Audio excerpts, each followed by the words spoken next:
Welcome to the Hustle and Homes podcast, where real estate meets relentless hustle.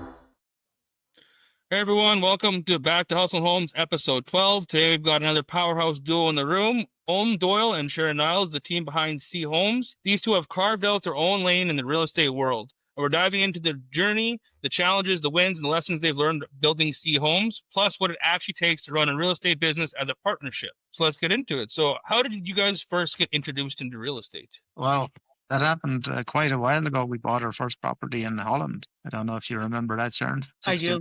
Stuyvesant Strat. I do remember that. Yeah, so that's how we got in. Just a traditional method: go to the bank, get a mortgage and all that, you know.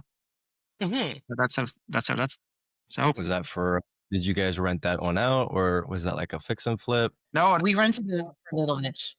that was just for ourselves to live in, and Okay. we sold it when we moved to Ireland. So what sparked the idea for C Homes, the name and everything? The name, well, it's like anything else. It's just that it was just something to call it, right? So why not call it C Homes, right? There's already have another business called C Cranes, so I was just keeping the whole C thing going. You know? Okay, yeah. Yeah, the C doesn't really stand for anything, just a letter, right? No, Absolutely. It's Oh. nice and catchy, that's for sure.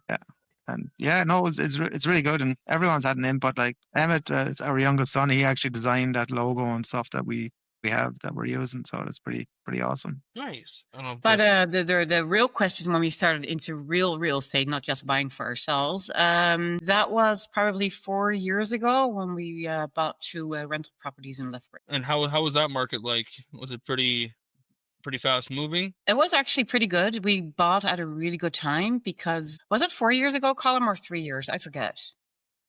I think- I think it was the end of December. It was November, December, January is what we bought 3 properties pretty much back to Yeah, I back. know. I'm talking about the year. I think that was 2021. Yeah, so 4 years ago. And we already have quite some equity in those 2 properties Oh, wow. after a couple of years and good cash flow, so we can't complain. That went really well. So you bought those kind of before the market started increasing, and I don't really know Yes. because I mean everything yes. went crazy here in Ontario during that time, right? It was Yes. all just Yes. a huge boom over here. So I'm assuming it was the same over where you were. 100%. A couple months later, actually, the house prices skyrocketed in whole of Alberta, mainly Calgary, but also in Lethbridge, the prices definitely went. Now, was there some work that needed to be done on those, or just like did you guys add any rooms, or just kind of buy it as is and rent them out? We bought it as is. There was already tenants in it, so we Okay. just we just kept the tenants in it. In the one condo that we got, the tenant moved out after, I'm gonna say, 1.5 to 2 years. I'm not sure. Left the place behind in complete shambles, so we renovated it. But then we were able to rent it out for a lot more. So cash flow is still great. Yeah, 'cause my and my parents actually have a couple of rental properties as well, but I mean they bought them back in early 2000s, right? So they've had them for quite a while. Hmm. But I know, like every time a tenant leaves, we have to go in and refinish and take out a whole bunch of garbage, and it's just the whole maintenance piece. It's a fun Yeah. time, right? So I kind of grew up always basically fixing up apartments and cleaning up other people's messes when they left, right? Oh, but that Thankfully, sounds like a lot of fun. yeah, thankfully now they have some pretty good tenants in there that they're taking care of the properties half decent, right? But I mean, it took a while to get there, but Yeah. it's fun. Yeah, some of them, you know, we're lucky, those 3 tenants there, because we have 3 in total. Rent is being paid on time every month, et cetera, et cetera. So at the moment, we can't complain. That's all that But matters. yeah, and I think they're That's okay with keeping the place in order. I haven't checked in a while, I think, all of them. But I think it's all fine. So, yeah, we'll see, right? Whereabouts are you guys based out of? You guys are in Calgary right now? I'm in Calgary, Colm is in Vancouver. Okay. So the houses Right. you guys secured in Winnipeg there, because like everything I've bought or worked on right now, I can pretty much drive to it. Does Yeah. it ever Right. make you guys feel uneasy not being able to see the property, even No. though it's over? No, I think it's actually better that way, because if it was close to me, I'd want to go there and do stuff. This way, Yeah. now I just have to get on the phone and call some people. Or in my case, I just call Sharon. Sharon, can you organize this? And it happens, right? Absolutely. Are you two looking in the same market, or are you guys? I guess are you both looking in Winnipeg? Or Colm, are you making phone calls here in Vancouver as well? I'm not calling on anything here in Vancouver, although I did get offered something in Coquitlam not too long ago, a condo. Might be interesting for you, actually. I think it's like 1,200 square feet, needs a little bit of reno. So we can Oh, talk nice. about that one if you want after this. Yeah, absolutely. Yeah. And I know we've talked about getting a coffee or tea. We got to still do that with my dad. Oh, absolutely. Absolutely.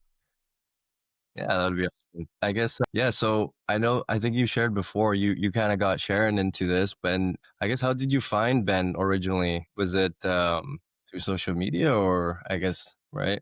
I actually saw a post on Facebook and I saw the Canadian Real Estate Revival. I didn't know anything about it, but I did recognize this guy as one of the keynote speakers, Robert Kiyosaki. And I had this book. I bought this book probably 30 years ago before I even met Sharon. And the sad part about it is I only read probably the first chapter or two, and then I put it down. I never picked it up again until recently. But yeah, but I bought it I several times since, and I've given it as gifts to people who I thought might have been interested in it as well. So that's how Yeah, this all came about. And then well, obviously the revival came. I was at that, and I just it's all that information where you don't actually need a bank to buy property and stuff like that. Just opened up the floodgates and new ideas. And what am I doing right now? Because I've spent so much time on the road and working away and stuff like that, and I've missed so much family life and stuff like that. But there's now an opportunity whereby obviously I'm a lot older now, a lot wiser, I would hope, and there's an opportunity for us to do other things, right? So, absolutely. Yeah. yeah. It's funny, that book, I just finally got it. I just started reading it. I'm like a couple chapters in, and so far it's pretty good. Good book. I love it. Yeah. Well, I'm not going to spoil it for you, but the best is at the back. I did. Yeah, I've been power reading it every night.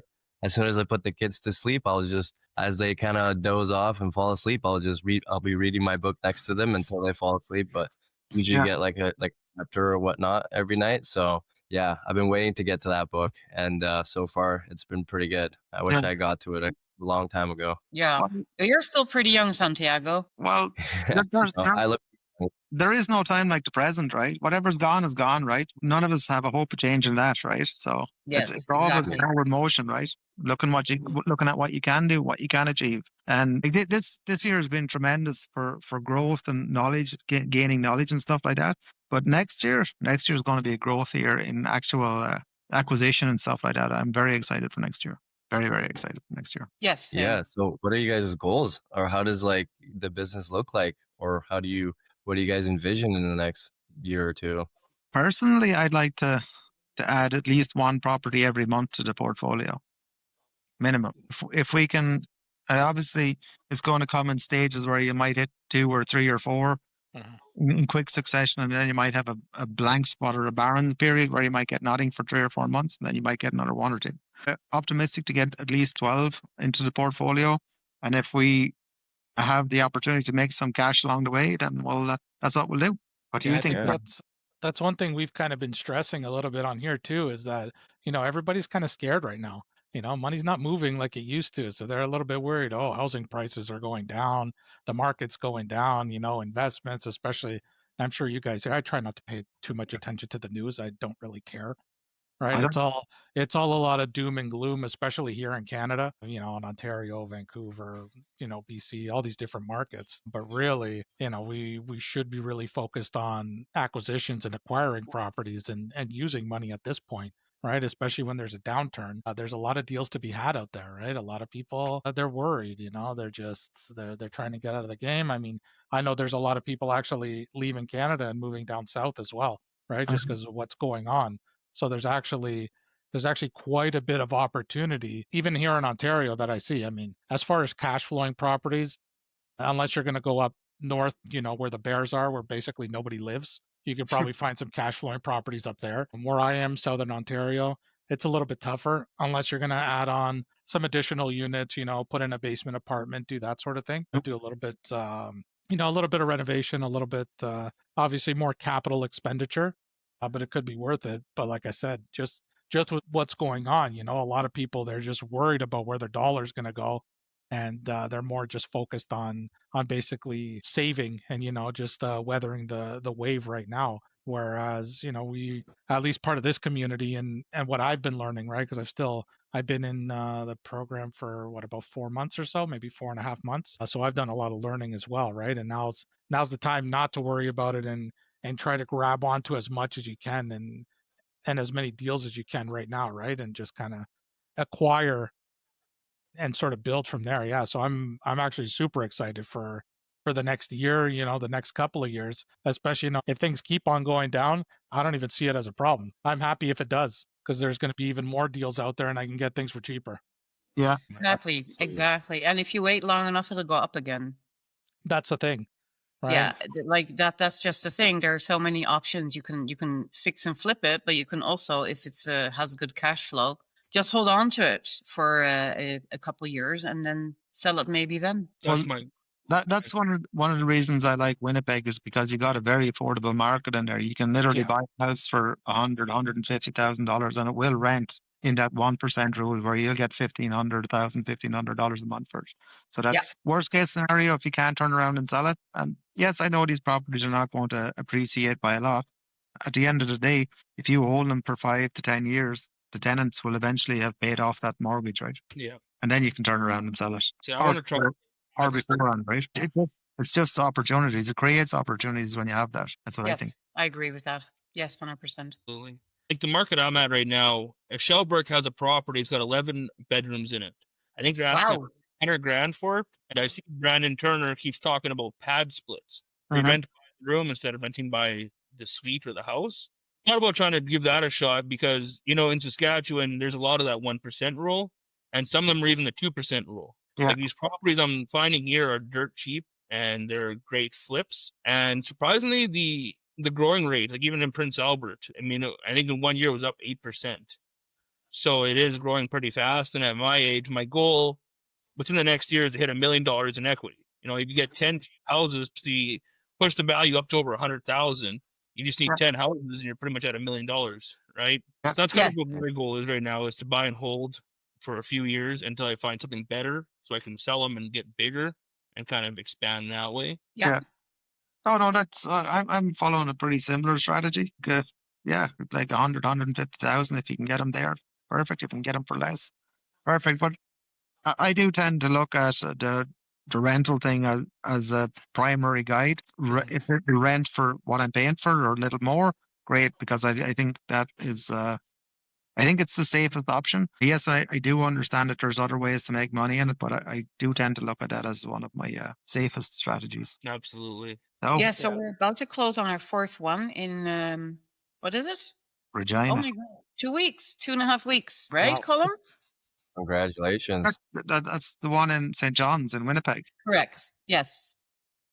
Yeah, I'm excited for that. It's a really good property, actually. It's a really good property. Yes. Yeah, that one has a lot of potential. So we were monitoring that property probably since about I'm going to say July, August. August, yeah. Yeah, it came on the market. I was only on the market for about, I think, 11 days when I contacted Sharon. I said, take a look at this, right? I'd already phoned the guy, and then she'd followed up with him, presented an offer. Of course, it was declined. No, we couldn't possibly let it go for that. So our original offer, I think, was 120. Yeah, that was about 70% from the original asking price, and no, didn't go for that. But in the heel of the hunt, we ended up getting it for 115 after a couple of months just by waiting, right? Time for buying property, time is always on your side. If you're selling, Never. If you're selling, maybe not so much. No. Yeah, that's just it. Because if one deal doesn't work, you can move on to the next one if you're buying the way we are, because we're not wanting to move in. So I don't care really if I like the house or not. If the numbers work, they work. So if the real estate agent tells me the seller won't go any lower, then I'm not heartbroken. I'll move on to the next deal and follow up in a month or two if it's still on the market and see if they're willing to go lower. So the issue I'm seeing right now is insurance. So how many properties are you guys holding right now? We have closed on 3, and so we're holding those, and then the fourth one is on the way. So how are you guys doing insurance? Like for me, I got my primary residence and now this rental property that I bought in White Fox there. And it's gonna be like $500 a month in insurance just for 2 properties. Would that not be a killer, owning like 10 properties? So I try to do an umbrella thing, but since our own properties are in Alberta, and the other ones are in Manitoba. You're dealing with different insurance companies. But once we have more in Manitoba, I'll definitely try to make it some sort of a umbrella thing where we can just have maybe one big insurance going on and just add properties to it. So kind of like a business insurance then, hey? Yes. Yeah, okay. Correct. Yes. It's kind of what I was thinking. I gotta try and figure that out. Yeah. Yeah. The insurance can definitely, I think for those properties, I think the insurance that we're paying is around $170 a month. So it's not too crazy. Well, that's not bad at all. No, it's not bad. I think it really depends on the province as well. Yeah, we've had a lot of wildfires in Saskatchewan here within the last 2 years. So I think that's why our premiums It are. that really doesn't help, especially when you're up a little bit more north, like the Nipawin White Fox area. It for sure doesn't help, because that's one of the first things that the insurance asked me about when I was talking about the properties in Winnipeg is how far away are you from the nearest wildfire? Mm-hmm. So yeah, that will definitely drive up the price. Depends on the neighborhood. Yeah. Right. In Winnipeg, there are lots of wildfires in the less desirable neighborhoods for sure. Yeah. Funny, I was actually talking to someone from Winnipeg, and they said that Prince Albert is worse than Winnipeg, and I was like, I don't know, man, that's debatable. I doubt that. I seriously don't know. debatable. I'd say it's So- all in the eye of the beholder. What's the best deal you guys have done so far? Like, what's the one you guys are the most proud of? I think it's going to be the last one. Yeah, St. John's. The one that we're closing on in 2 weeks. I think that's going to be the best one. Yeah. Yeah. Nicest property or just very profitable, better numbers? The numbers are fantastic on that one. We got it appraised and the appraisal came out fantastic, a lot higher than what we got it for. If we rent it out, the cash flow will be amazing. If we flip it and sell it, the profit will be amazing as well. So that's a pretty Right. sweet deal. And So, what's the no. most stressful challenge you guys have had to face so far doing this? I know you had that one issue with the lawyer falling through and all that. That would have been pretty stressful for sure. That was very stressful. I think the hardest part was finding funding, just creating a network for the funding. I think everyone find that's the hardest part. And I think that is still the hardest part. And I think that'll still be the most challenging down the road. Oh, how did you guys' webinar do after that? Because that was a really good webinar. It was a great presentation, the one you guys just recently had. Yeah, that was our second one. Did you get lots of feedback on that? We did get some feedback on that, yes. Nice. So yeah, with that last webinar, we were able to find a funder for the last deal as well. Perfect. That's awesome. So Yeah, so if we have another deal locked up, we'll throw out another webinar. Yeah. There's been a lot lately. There has been so many webinars. Yeah, it's been pretty cool. Yeah. That's Wow. one thing we got to do still. I've never done one yet, and I don't think Jeff or Santiago have either. You haven't done the first one is really scary. I thought I was really nervous. I was really nervous for the second one as well. But I think for the third one, I'm gonna be like, whatever, it's all good. Mhm. I Yeah. know how to do it now, and yeah, it's not. You gonna seem happen. very confident. I think that also falls on your personality type, right? If you suffer from nerves, I don't suffer from nerves, to be honest with you. I wasn't nervous about it. But having said that, I was in the background and I wasn't doing any work, so it was easy No. for me Exactly. not to be nervous. I think the hardest part of the webinar is the second one, where I did it all by myself, is the technical stuff, the screen sharing, letting people Yeah. in from the waiting room. I probably missed a few people and didn't let everyone in, that kind of stuff. So that was definitely the hardest part. Not necessarily the presenting it, the talking it, but the whole multitasking while you're actually doing the webinar. That was hard. Yeah, so definitely have someone, like if you have a spare kid or something like that, just have them in the waiting room, letting people in, offering cookies and coke on your way through. They're virtual. Yes. Absolutely. So you guys are almost ready for a virtual assistant now. Yeah, Getting to Yes. that point. 100%. Yeah. That'll save a lot of time. I think we're going to call him Emmett, right? You already have a name lined up for him. That's nice. Yeah, he's 15 right now. He'll be 16 in January. So yeah, I think we should get him involved. Perfect timing for it, that's for sure. I wish I would have gotten to it earlier in like my earlier 20s. Yeah, but Yeah. Right. having said that, and we can all reflect back and say we should have done this, we should have done that, but we got to understand our circumstances. We got to understand ourselves. I wanted to do real estate in Ireland when I was there, buy, rent, do all that kind of stuff. The circumstances weren't right for me to get involved. I probably wasn't right mentally or, in the right space. So everything has to line up. And right now, I think everything is lining up. Just perfectly because opportunities are incredible now. Now you can literally buy a property thousands of miles away from where you are. You can manage it. You can do all that kind of stuff online. Right now it is definitely the best time to be in business, especially in real estate, where you can use other people to help you. It's incredible time to be alive. I actually agree with you there, definitely. With everything online, I do think COVID helped with that. Signing with your lawyer online, you don't have to even be in the same province, that kind of stuff. DocuSign, it's made a lot of stuff so much easier. So the world is really a lot bigger than just your city or your neighbor. Yeah.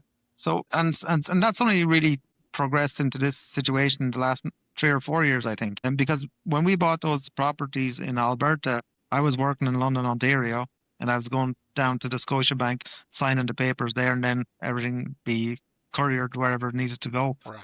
So that's all done. So yeah, way better now. Yeah. You can literally do it via your telephone. That's Yeah, how easy. that's one thing we were actually talking about on our last podcast was even all this AI technology coming out and everything digitized and actually being able to do market research and pull all the information quickly just with a couple of prompts and where you want to look based on affordability, based on people's salaries, based on all those different aspects of what you're looking at. Whereas back in the day, you would need to know realtors and Yes.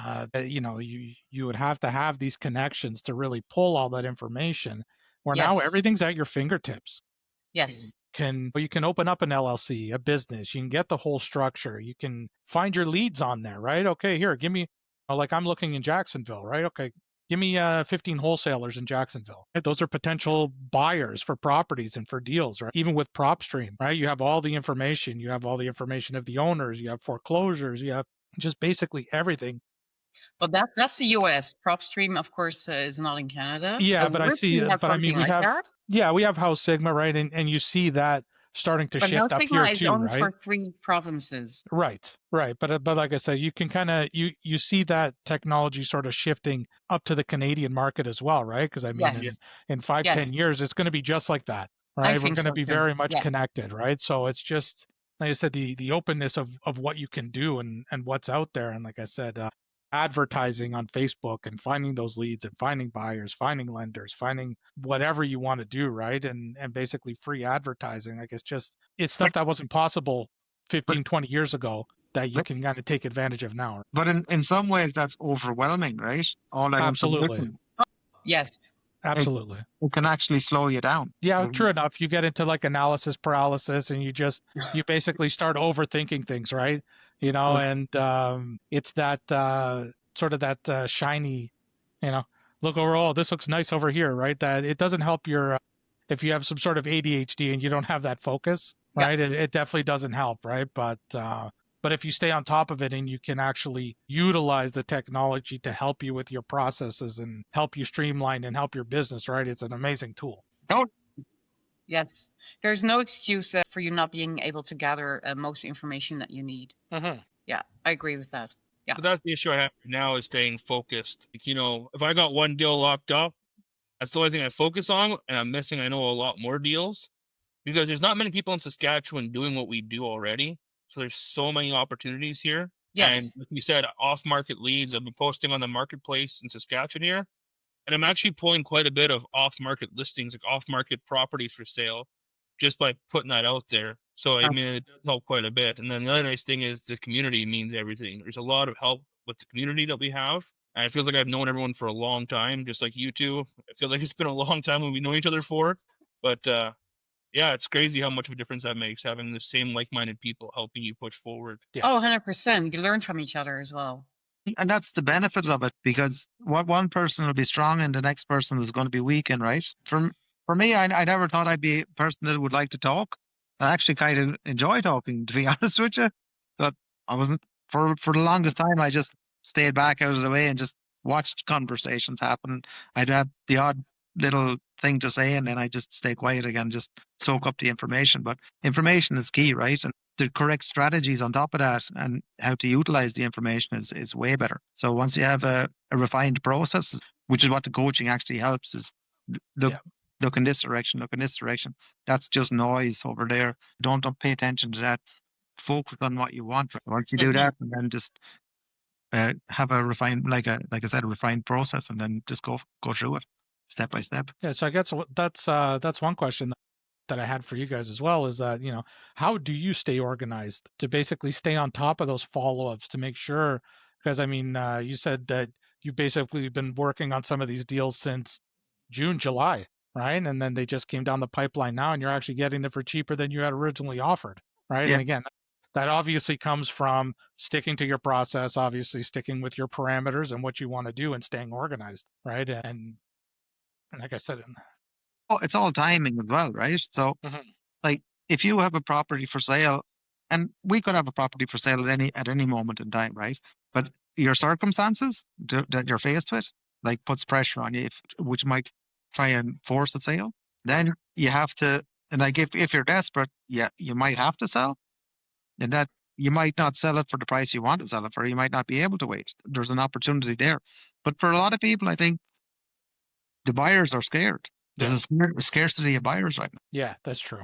That's true. That's what we were But talking about too, coming right? back to Everybody's kind of your worried. question, how do we stay organized with this? Is, well, you have your software, right? You have your Go High level, and you just put your opportunities in there. And if you feel like something has been on the market for a while and it might be on the market for another longer bit, you'll just tag it in your Go High level follow up in a month or two. What I just do is I go through all the things that I've called on a couple months and see where we're at and just follow up. So that's how you stay organized, by using a program where you actually put your properties in and add notes to it. But you guys all use Go High level as well, right? Yeah. Yeah. It's just a matter of not forgetting to check it, right? Mhm. Right. Do you just create tasks on the Go High level? I don't create tasks. I'm not that tech savvy myself, but I'll just put them in the pipeline where it says follow up, and then I'll just go through the list of follow ups once in Okay. a while and see what's going on there. Did you create any new pipelines to your Go High level? You 'Cause I can know you create new pipelines in there, yes. customize it the way you want it, right? So, Yeah, yeah. okay. I just kind of like the properties that I like, and if they don't take it the first time, I'll check back and come back. Well, I like this property. I really like this property, but the price is wrong. Mhm. We'll come back next month. Or Sharon, can you just check on this property? It's been a while. Just follow up with him. Yeah, yeah, he's not interested, and then 2 months later, he is interested because it's sitting for a while. Yeah, I have about 7 or 8 of those on my list right now that I'm just checking in on, every 2 or 3 weeks just to see where they're at, right? And, Yeah. they don't want to come down. Some of them aren't, I mean, they say they're motivated to sell, but clearly they're not really that motivated to sell, right? But again, the price point looks good, so I just keep an eye on it. Yeah. And, hopefully down the line, I call them at a good time and they want to unload it. I've had a couple of realtors reach back to me too, saying, okay, now they're ready to make a deal if you want to talk about it. And they're still not at the price that I wanted at. So I'm like, okay, this is still my price right now. So let me know if they're willing to come down a little bit more, that sort of thing. Yeah.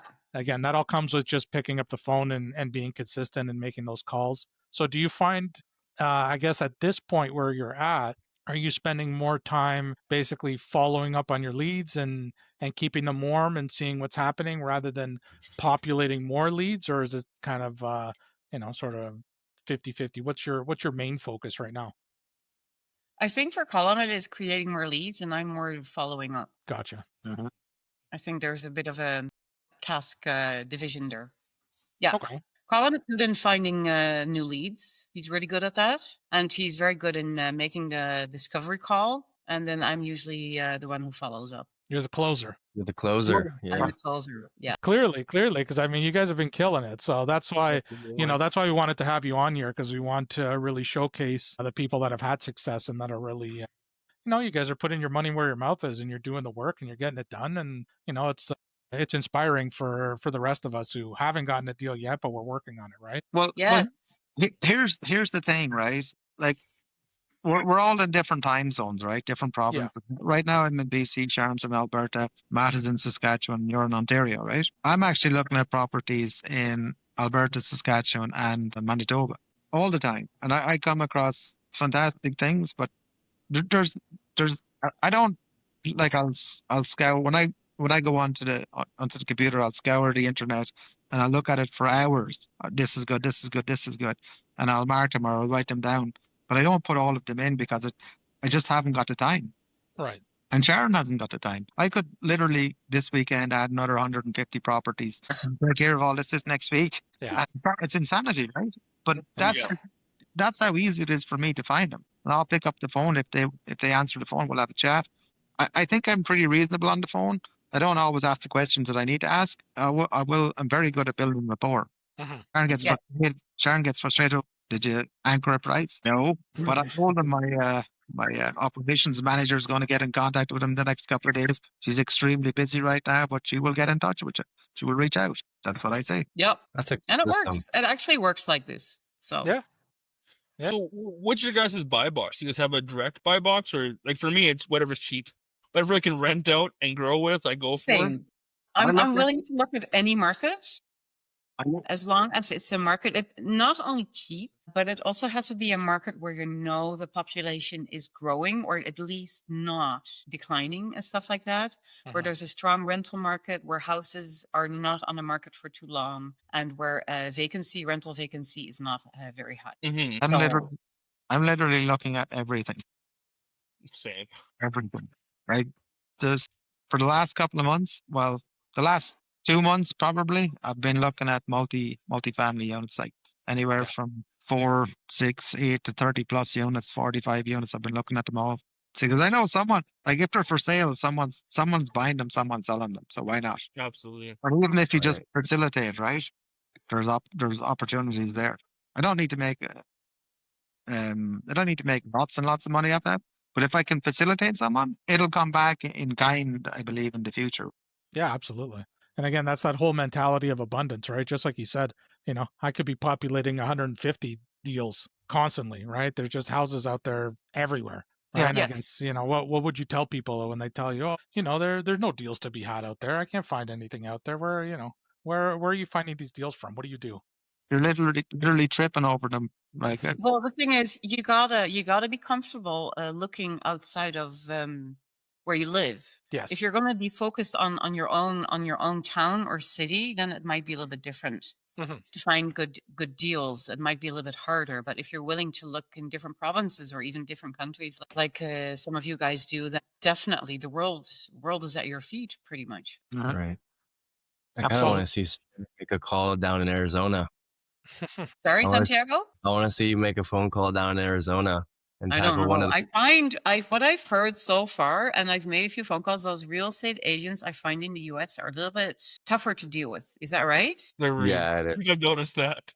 Like, Yes. I mean, even like you said earlier, how you haven't had an agent that wasn't willing to present an offer. I mean, I get that's crazy for me because the vast majority don't even want to present the 70 Yeah. cents on the dollar. They're Yeah, like, no, here they are. No, I've had the odd agent that would sell.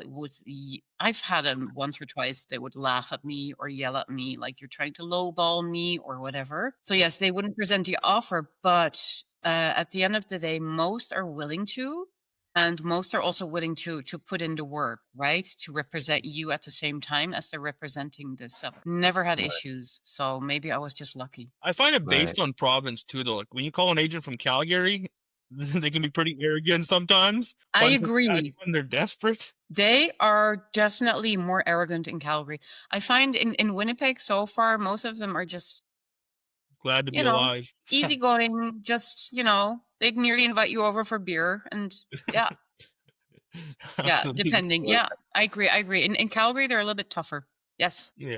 let's see, I wanna lock my first deal up in Arizona before I start venturing out of the market. I know Ben says to kind of hone in on a market before you kind of scatter around. So that's why I'm trying to do that before I look out. But I've been wanting to start making some phone calls here in Canada, like either Winnipeg or Alberta or somewhere around there. Might as well do it as practice. That's an Yeah, abundant yeah. property. I know I've been saying this to the guys for a while now, but I just haven't really. I don't know. Just trying to kind of stick to what Ben's been saying. So how is the market in Arizona going then? It's hard. It feels like a lot of times by the time I get to them, they have already spoken to so many people on the phone. They've already already fed up, or they're already kind of annoyed, or Right. not really. They shouldn't really be picking up the phone. you know, they're busy with kids or they're on the road or they're about to go on a meeting or something. And I like how Ben says, like, whoa, well, when's a good time to call you back? I don't want to, you know, if this is not the best time to talk. And no, I'll talk to you for 1 minute. You got 1 minute. And it's like Wow. to do that. So So, what's your approach in your 60 seconds that you got? oh, I don't know. I am trying to kind of avoid to have that conversation. I definitely don't do any anchor prices or anything like that. I'll just kind of try to take those 60 seconds to kind of gauge who they are as an agent and kind of see if they're kind of hard or not, or you know, Mhm. you should do that with every call in a discovery call, kind of just see, because some are different, you know, everyone has Yeah. different personalities. Some are fast paced, slow paced. You gotta have to, like Ben says, you have to match their tone kind of. So that's kind of what I do. But it's funny because we were talking to the guys the other day, and when I have been lucky to get under contracts, it's been like 3 times. It's always been with either a Latina or Latino. And Mhm. I don't know why. It just seems so much more relaxed down in Arizona. They're like, okay, cool, like just super relaxed. But when it's not a Latino, they're just super hard and just super, I don't know, kind of Yeah. rude a little bit. I Well, don't know. you should just like, I think I come across pretty confident on the telephone because I am, because I know I know what I want, right? And I know the bank is no longer in the way of financing and stuff like that. But once that's eliminated, then there's nothing to hold me back, right? I am a legitimate buyer, right? So I'm going to qualify you in 60 seconds. If you're not prepared to talk to me, well, I'll just go to the next person because I got a lot of money behind me, and this money needs to go to work. And if you're not Right. prepared to put it to work, well, then I'll find somebody else. We could do a lot of business together. We could make a lot of Right. money together. Yes, I'm going to be giving you a lower offer than you want, but if I give you 25 low offers and we close on 10, you've made a lot more money through me than anybody else this year. And that's the Absolutely. reality, right? Right. You as the buyer, you are the person coming along with a gift for the person that's selling and the realtor who's picking up the commission on it. You're literally Right. feeding the people as you speak to them, right? Yeah, and that just kind of something came into my mind because I know early we were talking about the market and how you're like it's easier for you that you're not in that market, and so you're not going to go to each property and whatnot, right? So one of the things that I have experienced lately with the agents down in Arizona is like I'm not willing to present any offers of sight unseen. So if you're not here, if you're not looking at the property, if you're not going to do a walkthrough, then I'm not even going to present it.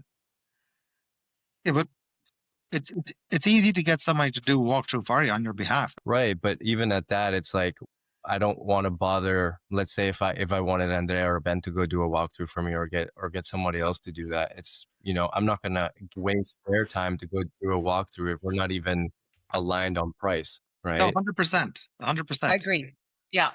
100. Yeah, I've come across that a few times now, actually. I think more so in Calgary than in Winnipeg, that they are not willing to go for anchoring a price until you've actually seen it. Mm. And Right. it's like sometimes you're going into a yes no game, like trying to tell them, I'm not interested in a walkthrough. I'm just interested in what is the motivation of the seller, how low we can go without actually seeing the property. And Mhm. for some Right. real estate agents, I have noticed that idea is completely wild to them. Yeah. But I think it's because they're not used to the concept of people just buying a property in a different kind of way, not for yourself, but more as an investment, et cetera, et cetera. Mhm. So I think they still need to come to terms with the fact that a lot of people don't really care what it looks like when they invest, what it looks like, and that they have no heart or feeling for it. Absolutely. So Right. yeah, and that is something that sometimes you have to be super firm. Like, no, there's not going to be a walkthrough. I'm not going to look at it. I won't have anyone look at it. I just want Mhm. to know what the seller is willing to sell it for. That's Right. Because Sometimes you have to be super pushy trying to get that message across. it's just yeah. numbers. At the end of the day, it's just numbers. Like the 3 properties that we have in Alberta, I didn't see any of them before I owned them. Uh-huh. Yeah, that's right. A couple of them, like, it's just numbers, right? Sharon probably seen the one she's in right now. Like, Yeah. why would have? I don't think I was in Ontario at the time, working in Ontario, and yeah, this is good. We were looking at one, and then that one got sold, and then this one came up, which was a better deal actually. So we ended up taking that. we should do this one. Okay, numbers work, fine, close it, buy it. And the properties in Lethbridge, I just bought those based on the numbers of the rental income, just purely without any strategy or anything, like just going the old school. Okay, do the numbers work? Yeah, tenants are paying this much, mortgage is this month. Okay, we can go through the bank, we can qualify for it. Perfect. Let's do it. That's how that went. But now they just take the bank out of the equation. I'm a buyer. Every time I'm a buyer. I go in with that confidence every time. See, I'm kind of glad that agents aren't used to this kind of stuff in Canada yet, because compared to the States where you got everyone's kid and dog out there trying to wholesale and they're getting millions of calls an hour, Mhm. at least you have Yeah. a better chance being the only person in your area or your market doing it, and you don't I get agree. a calls. So Yeah. I'm glad it's not flooded with a bunch of wholesalers yet. It will I come, agree in with you. I guarantee it, but right now it's been a great opportunity, so I'm trying to get on as much as I can while I can. Yeah, I So was you- gonna say in Florida they're used to it, right?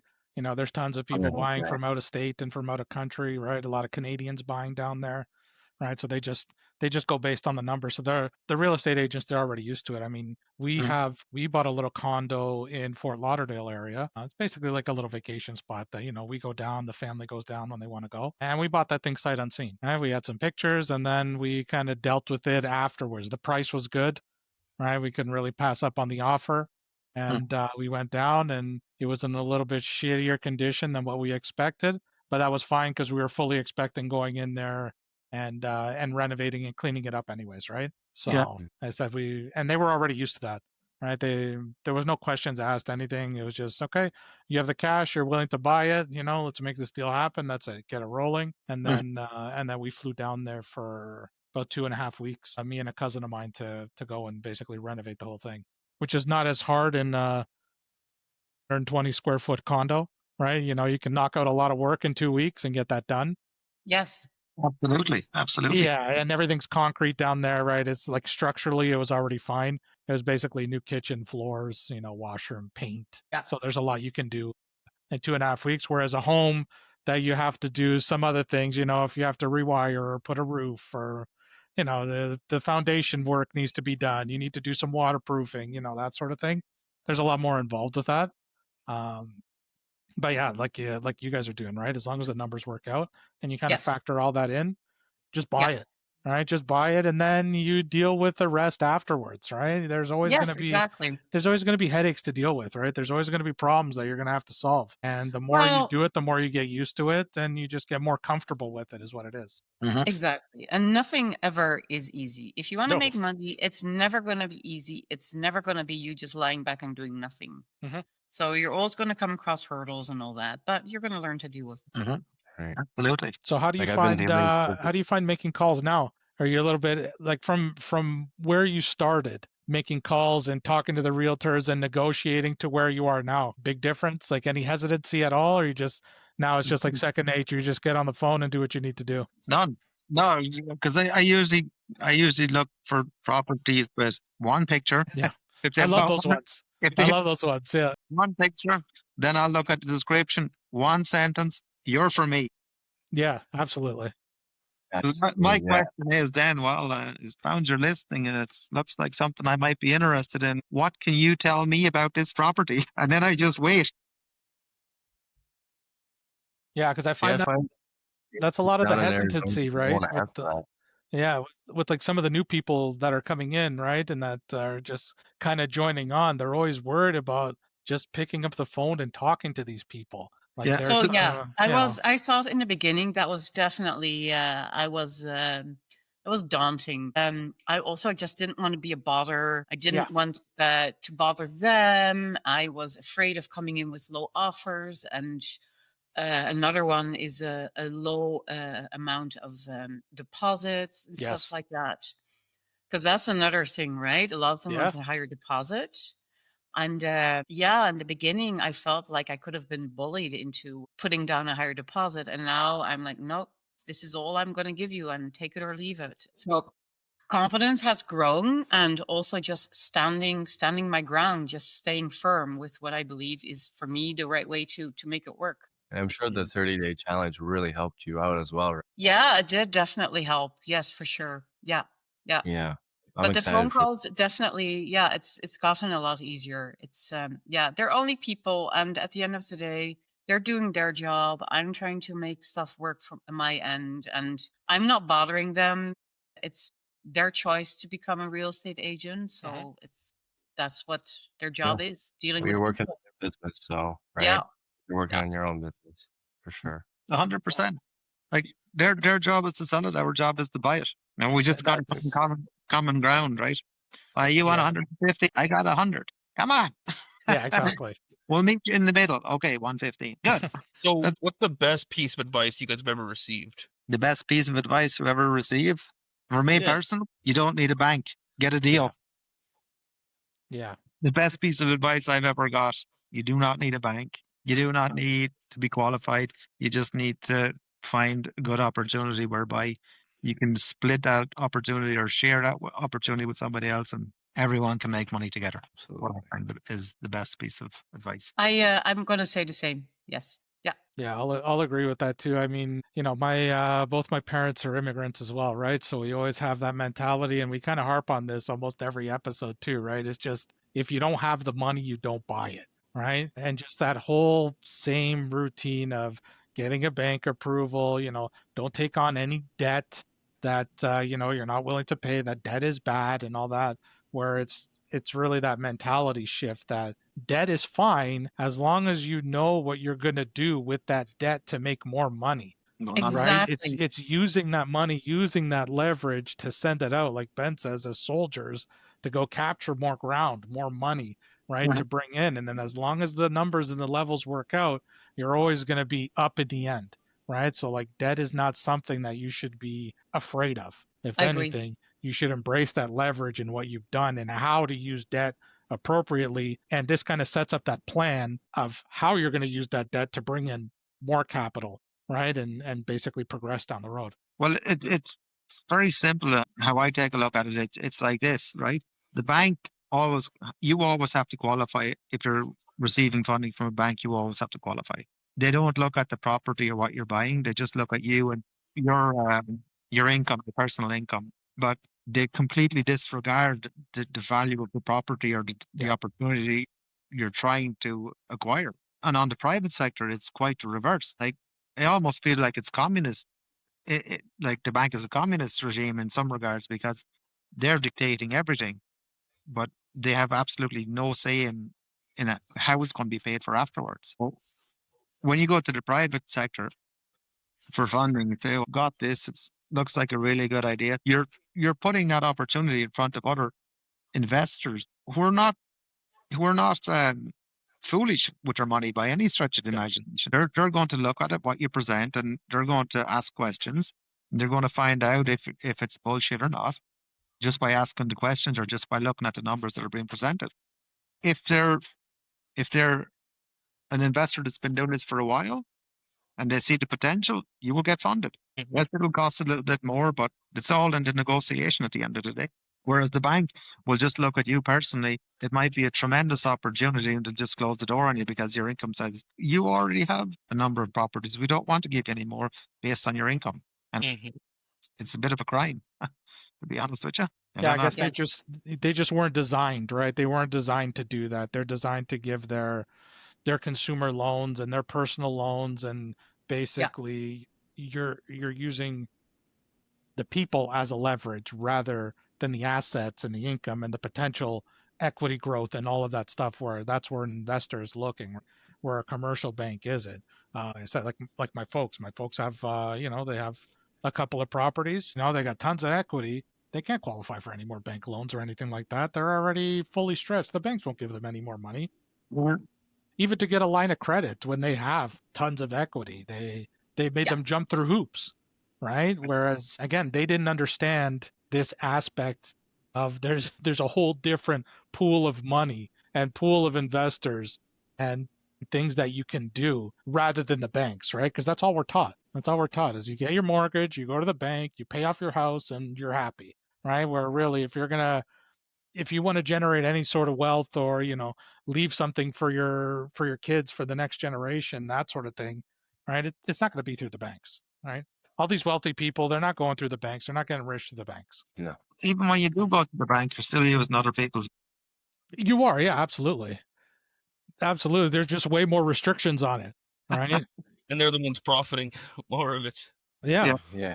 Yeah. They're very, Like, very those large shady, right? mortgages is wild. I didn't know Yeah. anything about that until Ben told me, and I realized that my house I paid $232 for it, but they had a charge mortgage for $290. Mhm. So it's hard for me to try and get a second mortgage on there because all the little stipulations and the fine print you had to go over. Yeah. So now I'm very picky with what I read in documents. I read every piece of fine print Yeah. there is. That was the collateral charge. Yeah. Yeah, but before before learning and joining these communities, I didn't know that people could use their RSPs to fund a mortgage. Mm-hmm. And I didn't know that That's you could another basically one. just Yes. be a mortgage lender if you have capital. I didn't know that any of this shit was possible. Yes. Right? It Yeah. makes sense that okay, yeah, if you have equity, sure, you can pull out a HELOC and fund somebody, right? But again, I didn't know all the process that was involved there, and that was even an option, right? And you Yes, don't good know for until you bringing that learn, up. right? Yeah. Yeah. I did not know that either about your Mhm. RSPs. Yes. That's a really good point. Yeah. Yeah, and that's a huge incentive, right? Because I mean, Yes. people have their RSPs locked up, they can't do anything with it, and they're stuck with that minimal growth rate where you can now offer them, 10, 12, whatever percentage you negotiate, right? And they Yeah. can use that money to make more money, and then they're not taxed, right? They can just basically flow it in back and forth. Yeah. And use that to it like it's just another avenue for them to use that as an investment through a Yeah. mortgage, which is amazing, right? Yes. It's not just RRSPs, it's also your pension, right? Yes. Yeah. Your locked in I mean- retirement savings account, yeah. Your lira. Yeah. I Yeah, guess but TFSAs are a little different, right? yeah, that's just cash. Exactly. It's just cash, right? It's just liquid cash that you can just use, Yeah. right? And kind of throw back in there and move around, right? But yeah, the RSPs, I guess HELOCs or home equity line of credit, that's basically just cash that you can Cash lend out lending, as well, yeah. right? But yeah, and I do need to do a little bit more research into the States as well, because I'm pretty sure you can use your 401ks as the same type of leverage investment as you can of your RSPs up here. Right. Yeah. That's the only thing that sucks for me personally, because I'm looking to build a foothold in the States, right? Because we're looking to build our portfolio down there to eventually grow up enough capital where we can apply for an E2 visa and go live down there, right? To go manage the properties or do whatever we need to do down there, right? So that's basically our long-term goal, because Canada's nice. I hate the cold. I want to get out of here as quick as possible. So I was born and raised here. It's been nice for the time being, but since we I got a love taste the of Florida, cold. no, I hate it. I hate it. I I'm love over it. You need to try winter, Saskatchewan yet. but Go you down need to be in Sask. Calgary. Calgary has amazing winters. No way, no Calgary's way. like really nice. Exactly. Bam. My Southern Ontario winter, I'll even take that over a Calgary winter. That's for sure. Calgary winter, it's amazing. You got the Chinook, the sun always shines. I love it.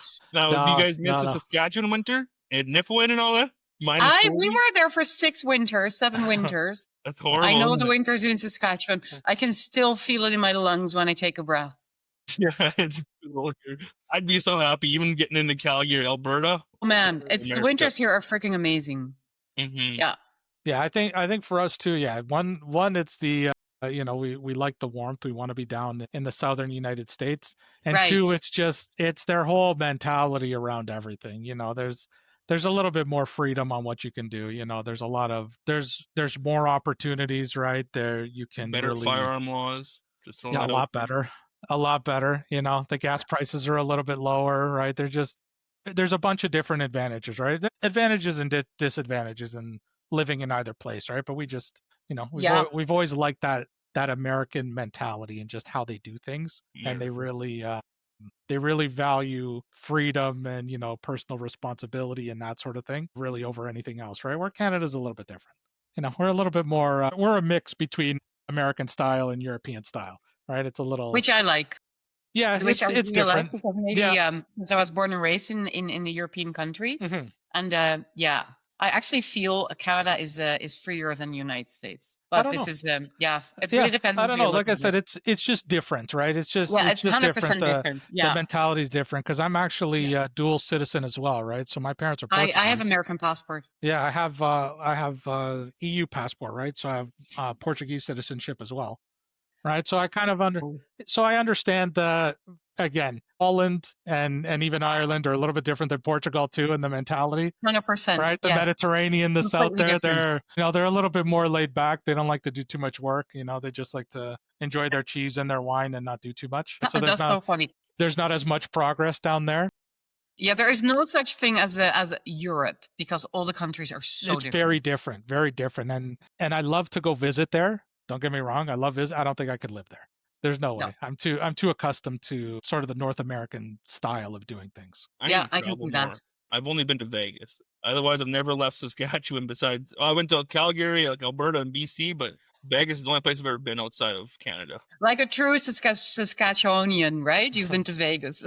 Yeah, that's about it. But Europe would be cool. I mean, seeing Ireland and going to Norway, that's where my grandma was from. So that would be neat to see those places for sure. Yes. Yeah, it's different. Well, make this real estate business work and then you can travel. Yeah, you go wherever you want, right? And I mean, that is what I would love to do, is go travel. I think that's one of the things that really attracted me to this too, right? Is you can build your business from anywhere and run it from anywhere and then just do whatever you want, right? So yes, that's so true. Yes. As long as you have internet connection. A phone, yeah, you're good to go. It's funny, because I was talking to a coworker last night before I left work, and he was talking about possibly switching up to a different career. And I said, you know what? Why doesn't more people do this? Why don't more people invest or go into real estate and all that stuff? And it's just the mindset. They just don't have the right mindset for it, I guess. He's not interested in real estate. I said, well, neither am I. I'm interested in financial freedom. I want to be able to do what I want whenever I want without having been controlled by someone. But a lot of people just want to have a career or just a job or a profession, which amazes me. But I guess each to their own. Well, it's like this. They're conditioned into that. Like, this is all they know, right? You get a job. That's your income. That's your life. That pays for everything, right? But we need all those people. It's absolutely putting to function. It's very hard to get out of that, right? I can only talk for myself personally. I was born in Ireland, rural Ireland in the 70s, 80s, 90s. I left, but to look at me from where I've come from to where I am right now, there's no way in my wildest dreams would I've ever imagined that I'd be living in Vancouver, working in Vancouver, in a tower crane. No way in my wildest dreams from where I came from. The Sharon knows where I came from. So I've seen. Yeah, it's a real small. It's outside of a small town, right? Okay. Rural Ireland. Very rural, like lots of sheep, lots of livestock out there. Yeah, lots. Yeah. We had to actually eat the laundry off our laundry line outside in the backyard. Wow. I'm not kidding you. It's yes. Honestly, that's actually my dream eventually, is just have a little ranch, have some animals, have my garden, and kind of away from society. I would love that. But again, you need to build up your net worth, your income. Exactly. You need to build to get there. Actually, you don't. Just Matt will fix you up with someplace in Saskatchewan. No, fuck Saskatchewan. I got chickens out back right now. Hell no. I've already told him that, like, bro, I'm not going out to Saskatchewan. There's I'll no teach way. you how to. There's some nice ranches in the U.S. Oh yeah, absolutely. I said I need a little bit warmer climate. Yes, you do like that, right? Yeah. Texas. Texas would be nice as well. Yeah, Texas would be nice. I haven't gone to visit, but like I said, there's a lot of places I haven't visited yet. I still need to make a trip out west, right? I think the only place I've been out west in Canada is I've spent 2 or 3 days out in Edmonton, just because I had a conference out there for work. And it was right downtown Edmonton. It was an absolute shithole. It was, man, the amount of like drug addicts down there, and a couple of coworkers, they actually had a knife pulled on them. A couple of bums, they're asking for their phone, and they just wanted to rob people down there. It was crazy. It was crazy. I'm like, oh man, fuck Edmonton. But again, there's a lot nicer places as well, right? Like I'd still like to visit the prairies and go out west, visit BC, even the East Coast. Like Canada's beautiful. Don't get me wrong. And I was born and raised here too. I love this country. It's just things are really changing. Right, things are really changing, and like I said, long term, we just like to be in the States, and then just come and visit and go back and forth as you please. Which again, that's the whole point of the financial freedom. Yes, you can do whatever the hell you want at that point, right? I wouldn't say no to a little pad in Arizona, definitely. Yeah. Did you guys go down to the Sunny Skies at all? I went in August. Okay. It was hot. Yeah, August. I loved it. Yeah. I can't wait to go back down to Arizona. It's beautiful, hey? Yeah. Everyone thought it was nuts because I still wore a toque and a hoodie down there, and they're like, how? Yeah, I'm hoping to go to the next one when they have it. Check it out. Yeah. Yeah, I'm Hopefully I not sure can when go the down. next one is going to be. If it's in the summertime, then I'll most likely go because I want the wife to come with me too. But she's a teacher, right? So really, the only time she gets off is the 2 months in the summer. Well, he did send out that link. I don't know if you guys all received the link too to put your questions and answers in on where to do the deal house and all the other stuff. Yeah. I'm hoping that when he Canadian- comes to Canada and holds like a retreat, I hope it's Calgary. He's just close. I said Calgary, Banff. It's going to be perfect if it's Banff. Absolutely. It's only 6 hours from me, I think. 6-7 hours. Yep. Yeah. That'll give me an excuse to come out and visit. There It's- you go. Yeah. It's a Come treat. see- I can take everyone on a hike, a team building hike. Done. And that's what I love about Canada is like Yeah. the hikes and trails and the wilderness. That's like the scenery is the best. That's the one It's- part I really love about Canada. But I can't deal with the cold anymore. I gotta go back. I I don't gotta go somewhere hot. understand you guys. I don't understand it. Actually, you need to go to Saskatchewan for a winter. Exactly. You guys are like After that, you can handle anything. Then you can understand cold. exactly. No I mean, thanks. I'm here and I'm always on a hoodie and a toque and a jacket. So imagine if I'm outside. You'd be wearing a Yeah, big old fur coat. Yeah, big parka or something. Yeah, and I Yeah. think for me too, it'd be nice to nice to meet a lot of you guys, face to face as well. That'll Right, be it's awesome. always- Yeah, it's always different, over Zoom calls and having these calls. It's cool and all, right? But it's always different when you interact with somebody face to face. 100%. That's You why I get a love real Sunny sense of how Skies. they are, right? And Yeah. That's what, yeah. That's why Dude. Sunny Skies is so awesome because you can Mhm. actually you get to meet everyone, right? And do that face to face and connect with them. It's completely different. See, that Yes. hour goes by fast. We're an hour Yeah. and 9 minutes. So I guess the Yeah, last question would be, yeah. what best piece of advice would you guys give to someone new getting into the industry? The best piece of advice: get in. Yeah. Start. Get in. Don't Ask be every- afraid. Don't be afraid to move. Actually, don't be afraid. I think what I see with a lot of people is that it takes them a really long time to actually get started. And it's not even necessarily picking up the phone. I think a lot of people are doing that quick enough, but it's actually locking up the deal. I think a lot of people are afraid to actually really lock up a deal and then really keep on going. Just lock up the deal. Worst case scenario, you lose your deposit. yeah, Absolutely. And that is the absolute worst case scenario. So you lose maybe $1,000. But if you put in even a condition of a walkthrough or something like that, it's not very likely you're going to lose your deposit. Don't be afraid just to lock in that first deal. Just do it. Love it. What would you call them? Same thing? Get involved. Just do something. Do something. Ask a question. If you're not sure, ask a question. Ask somebody. Talk to Yes. somebody. Get some advice. But there's no point in getting advice from someone who's not investing in real estate. And there's no Yes. point in Get asking. advice from the people who have been doing this for a while and Yeah. know what they're doing. There's no And yes, join a community. point in asking for advice from someone that has less net worth than yourself. If you're always striving to achieve more, right? So your focus should be on, where do I get the best information? The best information you get from the people that have already blazed the trail. People that multi-million dollars business already concluded. That's where you get your advice from. People who have already been there. Who's done what you're trying to. That's great. yeah. Not the people who haven't done shit and they're telling you that it can't be done. Mhm. Yes. Don't listen to those people. Just drown them out. I'm a great believer in a few kind words and encouragement, Of because course. that's the steps, they're the baby steps that you need to take in order to get to the next level, where you ask the next question, where you ask the question, do you think it's possible for me? Absolutely possible for you. There's people out there that want you to succeed. There's people out there that are prepared to help you. Just ask Absolutely. the question. That's it.